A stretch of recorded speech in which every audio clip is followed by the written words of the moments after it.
وہ سرگوشی نما انداز میں جیسے اس کے حق کو بیان کر رہے تھے۔ سونل بیک وقت متضاد کیفیات کا شکار ہوئی تھی۔ دھیرج دی، دھیرج، آج تو نے اگر باپ کی نہ مانی تو یہ بازی تو ہمیشہ کے لیے ہار جائے گی۔ باپ کی نصیحت اسے بر وقت یاد آئی تھی۔ سونل بولو سونل، اسی ہوپ کے ڈر سے تم جھوٹ کو کہہ رہی ہو نا؟ اب کی بار وہ تصدیق چاہ رہے تھے اور اسے پتا تھا کہ وہ واقعی جھوٹ کہہ رہی ہے، اسی لیے تو وہ اس کی طرف دیکھ کر بات کر رہا تھا، لیکن سونل نے اس سے نظریں چرائی تھیں۔ نہیں سائیں، یہ سچ ہے، سونل نے گردن اکڑاتے ہوئے کہا تھا۔ سچ تو ہے سونل، پر میرے اور تمہارے حوالے سے نہیں، یہ خوشی مجھے تم نہیں میری دوسری بیوی دے رہی ہے۔ میر ذریعہ بہت آسانی سے سونل سے اتنی بڑی بات کر گئے تھے۔ سونل کا وجود چل کے خاک ہوا تھا۔ اس کی سماعتوں میں میر ذریعہ کے یہ الفاظ جیسے گرما گرم سیال انڈیل گئے تھے۔ سونل، میر ذریعہ نے اس کے دونوں ہاتھ تھام کے اسے روبرو کیا تھا۔ تم جیسی بھی ہو میری بیوی ہو، یہ پہلی حقیقت ہے۔ میں نے تمہیں کبھی نہیں بتایا سونل کہ تم کچھ بھی کر لو تم مجھے اولاد کی خوشی نہیں دے سکتی، یہ دوسری حقیقت ہے۔ میر ذریعہ دھیرے دھیرے ساری سچائیاں اس کے سامنے رکھ رہے تھے۔ ان کی سچائیاں تماچوں کی مانند سونل کے منہ پر پڑی تھیں۔ رنج سے، تیش سے اس کا پورا وجود کانپنے لگا۔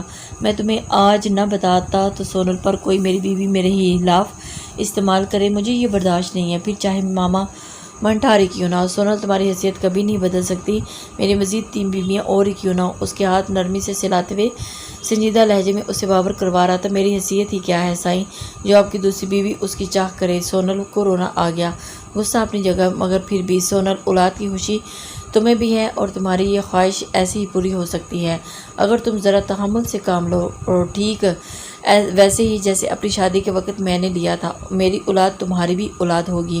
میر ذریعہ نے صاف گوئی کی حد کی تھی۔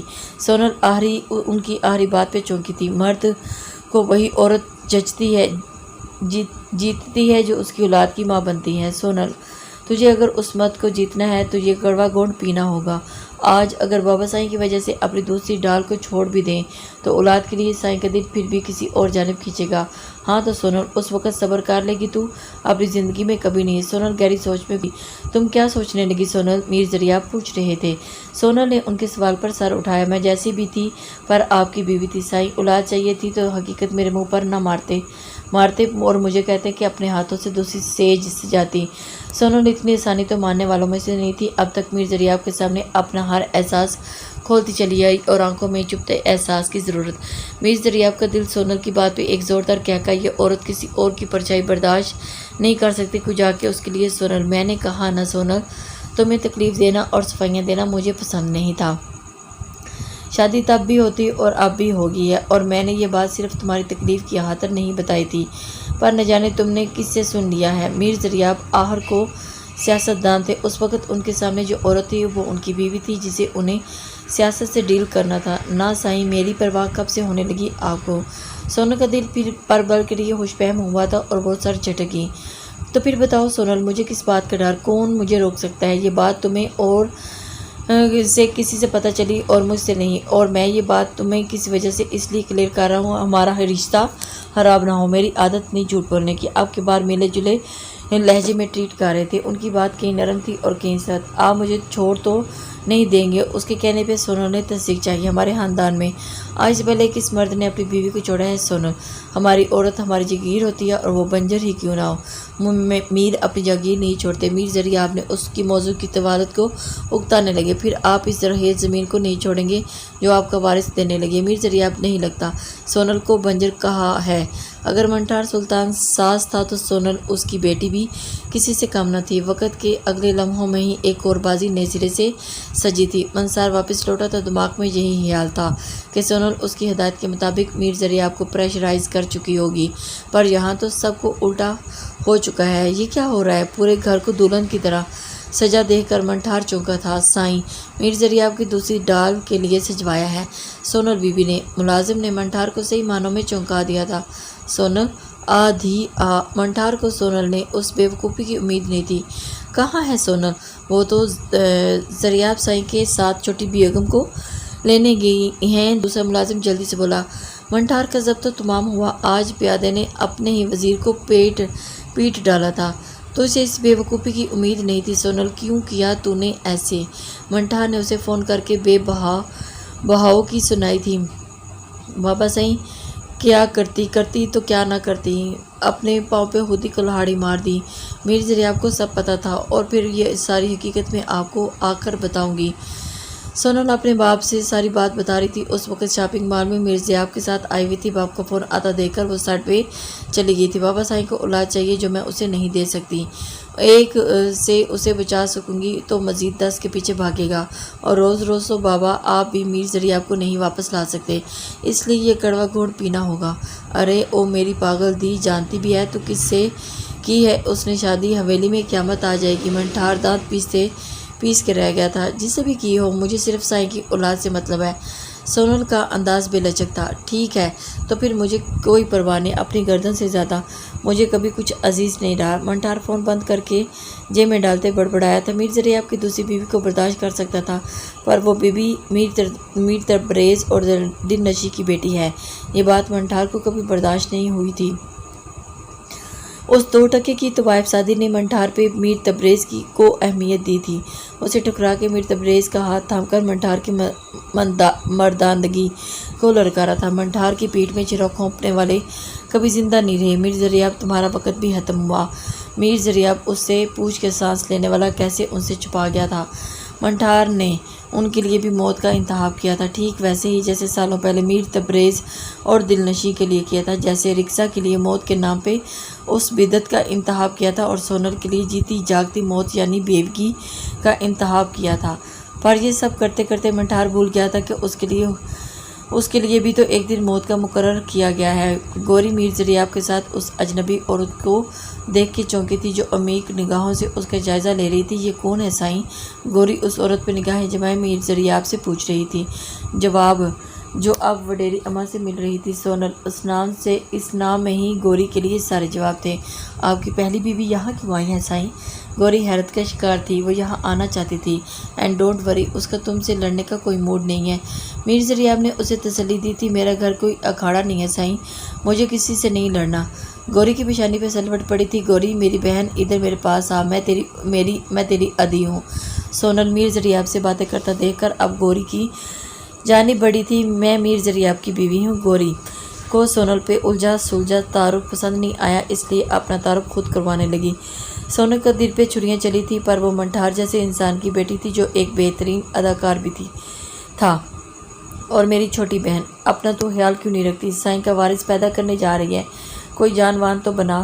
سونل اس کا ہاتھ ہمیں جائزہ لے رہی تھی۔ وارث؟ گوری نے ہونک ہو کے پہلے میر ضریاب کو اور پھر وڈیری اماں کو دیکھا تھا، جن پہ شادی مرگ کی کیفیت طاری ہو چکی تھی۔ وارث؟ میر ضریاب، میں نے کہا تھا نا، یہ چھوکری تجھے وارث ضرور دے گی۔ وڈیری اماں نے انہیں یاد دلایا تھا۔ تو وڈیری اماں، اس لیے اب آپ کا دل شہر میں لگ رہا ہے، سارے اپنے اپنے مطلب کے لیے یہاں جمع ہوں۔ سونل کو اب سب سمجھ آ رہا تھا۔ سائیں؟ گوری انہیں سوالیہ نظروں سے دیکھ رہی تھی۔ یہ آخر کس وارث کی بات ہو رہی تھی؟ آپ کی رپورٹ پازیٹیو ہے گوہر، آج ہی تو ڈاکٹر مجھے انفارم کیا ہے۔ میر ضریاب نے واضح کیا۔ پازیٹیو؟ یعنی ہمارا رشتہ اور مضبوط ہونے جا رہا ہے یا پھر کمزور؟ سوچتے سوچتے گوری کی نگاہ سونل پہ پڑی، جس کی اتفاقیہ آمد اسے اتفاقیہ بالکل نہیں لگی تھی اور اسے سوچ میں ڈال چکی تھی۔ گوری بھی کچھ کچی کھلاڑی نہیں تھی، اسے بھی کھلاڑیوں کے ساتھ بڑا کھلاڑی کھیل کھیلنا آتا تھا۔ ایسے اتفاقات تو حادثات کا پیش خامہ ہوتے ہیں۔ گوری کی چھٹی حص اسے باور کروا رہی تھی۔ وہ ایک میرزادی ضرور تھی، پر طوائف شادیوں کی سنگت میں اس نے اپنی عمر کا اولین حصہ بتایا تھا۔ دودھ اور چھاچھ میں فرق بنا چکھے اسے کرنا آتا تھا۔ اگر یہ خوشی کی خبر نہ ہوتی درمیان میں، تو سچ میں قیامت لانی تھی حویلی میں۔ پر تو سائیں کو وارث دینے جا رہی ہے، تو تجھے تو 7 خون معاف میری بہن۔ سونل نے گرم جوشی سے کہتے ہوئے گلے لگایا۔ آپ بیٹھ جائیں پلیز۔ گوری ابھی سونل کو سمجھا رہی تھی، بیٹھنے کا وقت نہیں ہے، تو اور اماں بس میرے ساتھ چل کوٹھی چل رہی ہیں۔ الیکشن کی وجہ سے سائیں ابھی کوٹ میں اونچ نیچ نہیں چاہتے، اس لیے ابھی شہر میں رہے گی، پر بعد میں حویلی جائیں گے۔ سونل تو ہتھیلی پہ سرسوں جما رہی تھی۔ وڈیری اماں نے آنکھیں پھاڑ کر اسے دیکھا۔ تو اتنی عقل مند کب سے ہوگی سونل؟ اور جب ماں بنتی ہے نا تو عقل آ ہی جاتی ہے۔ وڈیری اماں، اس بچے کی ماں تو میں ہی کہلواؤں گی نا بڑی اماں۔ سونل کے پاس سارے جواب تیار تھے۔ اچھا بیٹھ جا، ابھی کوئی کہیں نہیں جا رہا، آرام سے ادھر بیٹھو، تم دونوں ایک دوسرے سے بات کرو، سمجھو، پھر ساتھ رہنے کی کہانی شروع۔ سائیں، مجھے آپ سے بات کرنی ہے۔ گوری اماں ٹھیک کہہ رہی ہیں، تم ویسے ہی کرو، اس کے بعد اگر تمہارا جی نہ چاہے ساتھ رہنے کا تو کوئی پابندی نہیں۔ مجھے آج پارٹی بریفنگ اٹینڈ کرنی ہے، اس لیے اجازت دیجیے۔ میر دریاب نے اسے اپنے ساتھ آنے کا اشارہ کرتے ہوئے بولے تھے، خیر سجا پوت، اللہ کامیابیاں دے، وڈیری اماں نے حسب معمول دی تھی۔ یہ سب کیا ہو رہا ہے سائیں؟ گوری کو کچھ سمجھ نہیں آ رہا تھا۔ گوہر سونل کو اپنے باپ سب معلوم ہو گیا تھا اور اسے پہلے کہ کچھ الٹا سیدھا کرتی میں نے اسے سمجھا دیا ہے۔ میر دریاب صرف اسے ہیڈ لائنز سنائی تھی، پوری خبر بتا کے تو وہ گوری کو پریشان نہیں کرنا چاہتے تھے۔ اس کی کیا گارنٹی وہ مجھے نقصان نہیں پہنچائیں گی؟ گوری کا سوال اندیشوں سے بھرپور تھا۔ وہ آپ کا بال بھی بیکا نہیں کر سکتی گوہر، یہ بچہ صرف میرا وارث نہیں، آپ کی ڈھال بھی ہے، اس کا اپنا، دونوں کا۔ اب اپنا خیال رکھنا آپ نے۔ میر دریاب نے تاکید بھی کی تھی، آپ خوش رہیں اس خبر سے؟ گوری اس کی نگاہوں کی چمک اور چہرے پر چھائی خوشی محسوس کر چکی تھی۔ بہت اس وقت دیر نہیں ہو رہی تھی تو آپ فرصت سے اپنی خوشی کا عالم بتاتے چلیں، دن نہ صحیح رات تو اپنی ہے، خدا حافظ۔ میر دریاب شگفتگی سے کہتے ہوئے رخصت ہوئے تھے۔ خدا حافظ۔ گوری محبوب سی ہونے لگی تھی اور انہیں الوداع کر گئی تھی۔ شادی کے بعد آج یشر پہلی بار دوسرے شہر جا رہا تھا۔ رکزا اس کے لیے خود ناشتہ بنانا چاہتی تھی، اس لیے یشر کے جم جانے کے بعد وہ کچن میں اس کے لیے ناشتہ بنانے آئی تھی۔ میم آپ کو کچھ چاہیے؟ کک اسے دیکھ کر چونکا تھا۔ نہیں، وہ مجھے ناشتہ بنانا ہے۔ میل کک کو دیکھ کر رکزا کے چہرے پر گرد سرد سے نقاب لگایا گیا تھا۔ اسے کہاں عادت تھی مرد ملازموں کو کچن میں دیکھنے کی۔ آپ بتا دیجیے، بن جائے گا، میں خود بناؤں گی، رکزا نے مدھم آواز میں کلیئر کیا تھا۔ ٹھیک ہے میم۔ کک کچن سے باہر نکل گیا۔ ایک منٹ، رکزا نے بے اختیار اسے روکا۔ جی کک اس کے سامنے یوں اچانک روکے جانے پر متحیر ہوا تھا۔ سائیں میرا مطلب ہے آپ کے ساتھ ناشتے میں کیا لینا پسند کرتے ہیں؟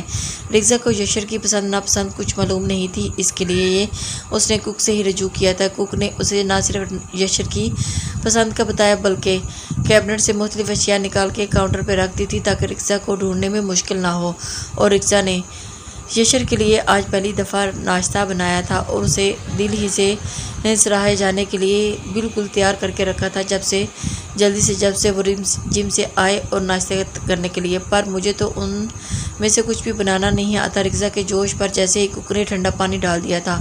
اسے بھلا کہاں بنانا آتا تھا؟ اسپینش آملیٹ، کری پف اور چیز آملیٹ ٹائپ کا ناشتہ۔ وہ تو گاؤں کی سادی سی لڑکی تھی جس کی زندگی کے بیشتر سال بدعت کے نظر ہو گئے تھے، اور اس کی عمر میں جس میں لڑکیاں گھرداری سیکھتی ہیں وہ تو عمر کے ہجرے کی چار دیواری میں گزر گئی تھی۔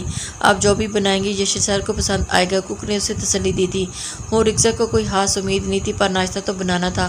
وہ نہ تو سر جھٹکتی کام میں مصروف ہوئی تھی، بال والے ہستہ پراٹھوں کے ساتھ پیاز والی ہری مرچ کا نرم پھولا ہوا آملیٹ، آلو انڈے کا سالن اور موسم کی مناسبت سے چائے تیار کی تھی۔ آہر میں اتارتے ہوئے پراٹھا اس کے ہاتھ میں گرما گرم رکھی گھی کی چینٹے اور اس سے ہاتھ پہ پڑے تھے۔ رکزا ہاتھ پکڑے رہ گئی تھی، سامنے ہاتھ پر آبلے کہاں بھلے معلوم ہونے تھے، جلنا تو شاید مقدر میں لکھ دیا گیا تھا۔ رکزا اپنے سلونے ہاتھ کو دیکھ کر تلخی سے سوچ کے رہ گئی تھی، یہ ہاتھ کو کیا ہوا؟ اسے ناشتہ میز پر سجاتے دیکھ کر یشر پہلے ٹھٹکا اور پھر آبلے دیکھ کر چونکا تھا۔ آپ ناشتہ کیجیے، دیر ہو رہی ہے۔ رکزا نے اسے ٹوکا تھا، بھلا یہ کوئی وقت تھا اس کی ناز برداری کرنے کا؟ دیر تو واقعی ہو رہی تھی، آپ کو فوراً اس پر آئنمنٹ لگانا چاہیے تھا۔ یشر نے نرمی سے سرزنش کی تھی، کچن میں کام کرتے ہوئے اتنا تو ہو جاتا ہے۔ رکزا نے سر جھٹکا تھا، آپ کو کام کرنے کی ضرورت کیا ہے؟ یشر کی پیشانی تنی تھی، ہر کام ضرورت کے لیے نہیں کیا جاتا۔ رکزا نے جانے کس رو میں اس لیے بے ساختگی سے کہہ گئی تھی۔ یشر ضیاء کی رفاقت، اس کی ذات کا کھویا ہوا اعتماد اس کے وجود کو دھیرے دھیرے لوٹا رہی تھی، تو پھر آئنمنٹ لگ چکا تھا۔ یشر نے ہاتھ اب تک تھام رکھا تھا، دھیرے سے کلائی پر اپنے مضبوط کی تھی گرفت۔ رکزا کی ساری طرح ہوا ہوئی تھی۔ ہاں کہو، میں سن رہا ہوں۔ یشر نے بائیں ہاتھ سے انگوٹھے سے اس کی تھوڑی کو اونچی کی تھی۔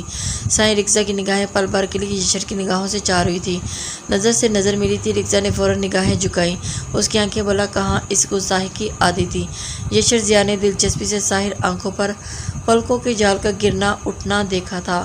یشر اس کی طرف دیکھتے ہوئے کھوسا گیا تھا، اسے اندازہ نہیں تھا کہ کس طرح سے اس کے ساحر میں قید ہو گیا تھا۔ سیاہ جھیل سی آنکھیں، چمکتے تاروں سی آنکھیں، ساغر کنارے سی آنکھیں، خواب نگر سی آنکھیں، سیاہ جھیل سی آنکھیں، اداس رت سی آنکھیں، خواب نگر سی آنکھیں، ابر محبت سی آنکھیں، بحر وصل کی آنکھیں، نہ جانے کیا کیا ہیں یہ، نہ جانے کیا کیا ہیں یہ، جھیل سیاہ جھیل سی آنکھیں، ساگر کنارے سی آنکھیں، فرحت نشاط مصطفیٰ۔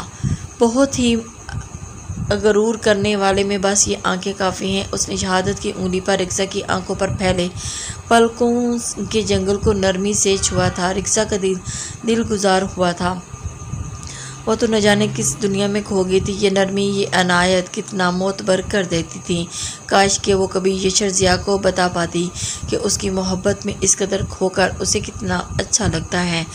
اس کی اس طرح کی محبت پہ اس کے حصار باندھی پلکوں پر وہ اس قدر کھو جاتی ہے کہ اسے اپنا بھی ہوش نہیں رہتا۔